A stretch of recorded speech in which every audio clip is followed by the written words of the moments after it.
Shireen's got some corporate guests who perhaps may want to react to what Mani is saying. Quick reactions from you, Shireen. Go ahead.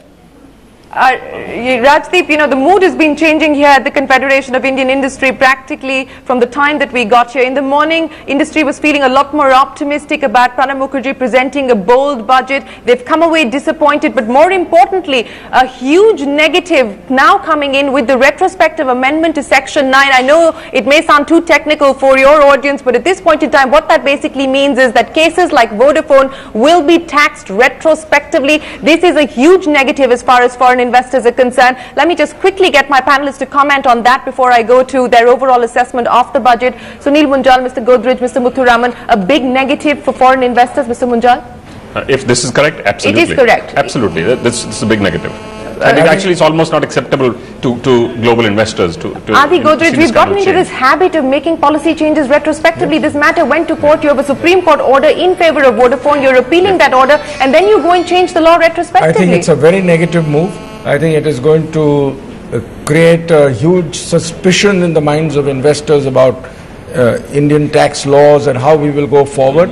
And I think whatever benefit they get in collecting more taxes through that will be very small compared to the loss of investment that will come into to India and the benefits of that investment. So I think it's a very bad move. Mr. Muthuraman? Extremely negative. You know, we can't have a situation where we have a policy and, you know, change it retrospectively after people have decided to make investment on the basis of the policy. Yeah. It's wrong.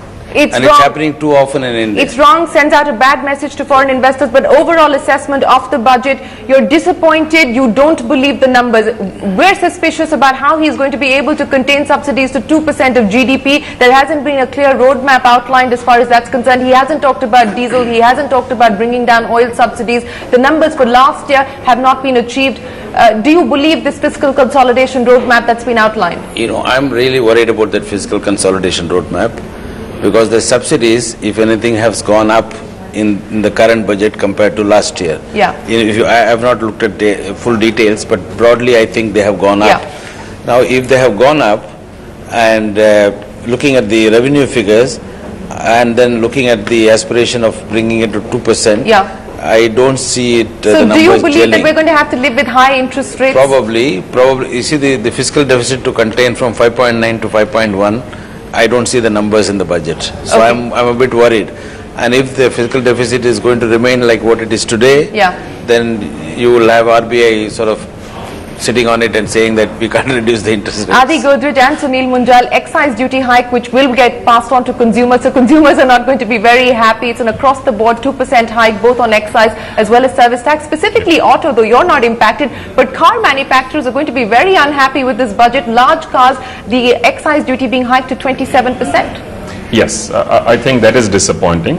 In fact, even this excise increase was being talked about for the last couple of months. And from the industry side, we had tried to send a message, this is absolutely not the right time to raise duties. If anything, you need to find a way to facilitate additional growth. This will make it tougher. Okay, let me also go to